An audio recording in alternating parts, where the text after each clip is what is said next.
দেশনার প্রারম্ভে সেই জগৎ শাস্তা জগৎ পূজ্য মহাকারুণিক বুদ্ধকে শ্রদ্ধায় বন্দনা জ্ঞাপন করছি অত্র বিহারের প্রতিষ্ঠাতা পরিচালক, বহু গুণে গুণান্বিত সুপ্রাচীন সংগঠন সঙ্গরাজ ভিক্ষু মহামণ্ডলের তিনবার নির্বাচিত সম্মানিত সভাপতি, পরম শ্রদ্ধেয় কর্মদূত জিনালঙ্কার মহাথের মহোদয়ের পাদচরণ আমার বন্দনা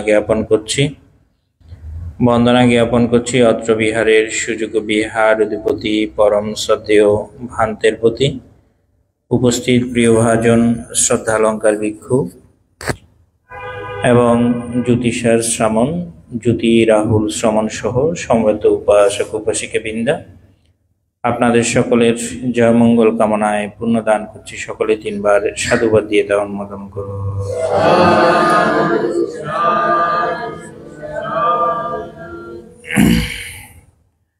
তো গত কিছুদিন পূর্বে, মনে হয় 3 দিন পূর্বে দেশনা করেছিলাম আপনাদেরকে, ভাবনা সম্পর্কিত কিছুটা কথা বলেছিলাম। তো আজকেও সেই নিরিখে 2-1টি কথা বলতে চাই।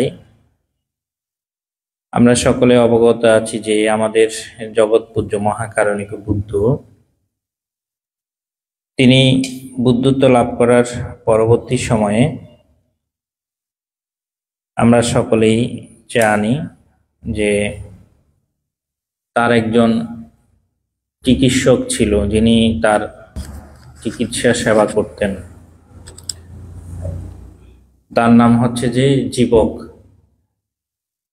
তো জীবকের একটি আম্র কানন ছিল। মহাকারণিক বুদ্ধ তিনি যখন অসুস্থ হয়েছিলেন, স্বয়ং জীবক একদিন তার সেই অসুস্থতাকে সুস্থতা করার জন্য তিনি কিছু ভেষজ ওষুধ প্রয়োগ করেছিলেন এবং তার পায়ের মধ্যে সেগুলো বেঁধে তিনি অন্যত্র গমন করলেন। কে? চিকিৎসক জীবক। তো চিকিৎসক জীবক তিনি যখন একটি নগরে প্রবেশ করলেন, সেই নগরের ধার, অর্থাৎ যেটাকে আমরা দেখি আমাদের যখন রাজারা রাজ্য শাসন করত, সে সময়ে নগরের মধ্যে কিছু ধার ছিল, অর্থাৎ দরজার মতো। যেমন আমরা এখন বিভিন্ন আবাসিক যে এলাকাগুলোর মধ্যে গেলে দেখি সেখানে বিভিন্ন গেট থাকে এবং নির্দিষ্ট সময়ের পরে সেই গেটগুলো কি হয়ে যায়? বন্ধ হয়ে যায়।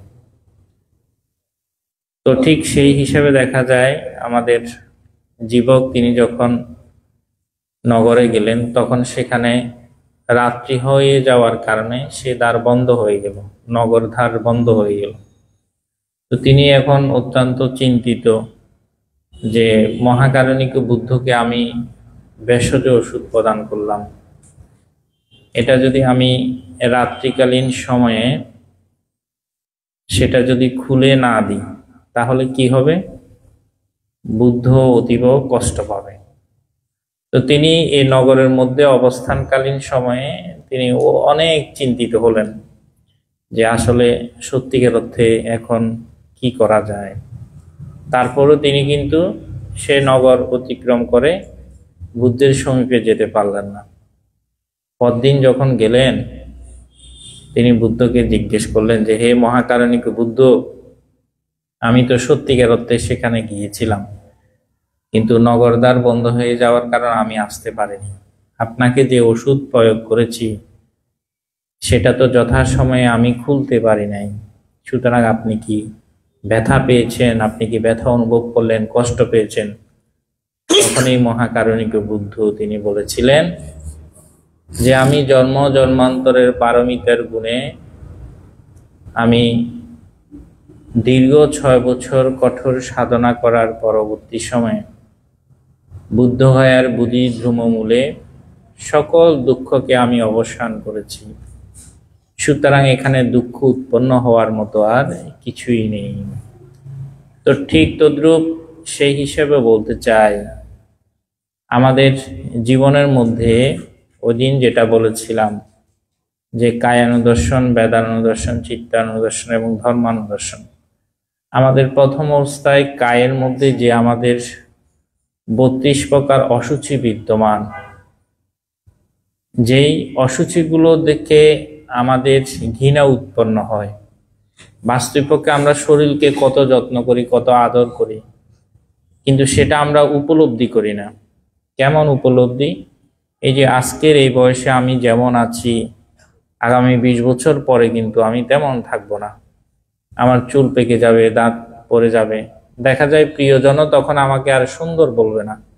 প্রিয়জনের কাছেও আমি তখন যেই সুন্দর হিসাবে আগে গ্রহণযোগ্যতা পেতাম, সেটাও কিন্তু আমি আর পাবো না। তো ঠিক তদ্রূপ সেই হিসাবে এই জীবনের মধ্যে যাদেরকে আমি প্রিয়জন ভাবছি, দেখা যায় ভবিষ্যতে তারাও কিন্তু আমাকে আর প্রিয়জন মনে করবে না।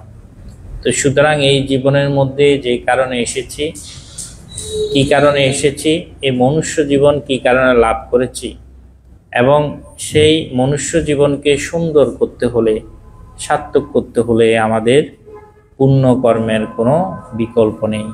আমরা আসলে সত্যিকার অর্থে লৌকিক সুখের মধ্যে এতটাই মত্ত হয়ে যায়, যেখানে লোকোত্তর সুখের কথা আমরা চিন্তা করি না।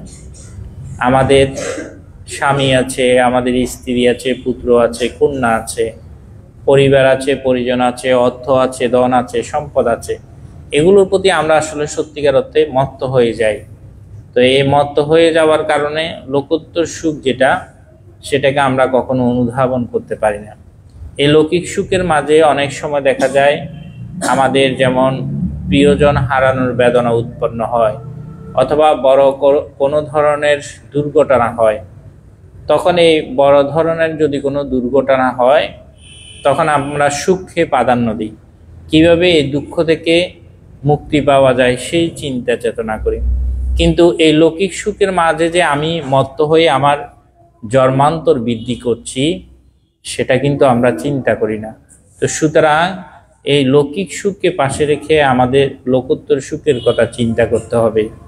কি সেটা? আমরা কিভাবে শ্রোতাপত্তি ফল লাভ করতে পারি, কিভাবে সকৃতগামী ফল লাভ করতে পারি, কিভাবে অনাগামী ফল লাভ করতে পারি, এবং কিভাবে অরহৎ ফলে প্রতিষ্ঠিত হতে পারি, সেই চিন্তা চেতনা আমাদেরকে করতে হবে।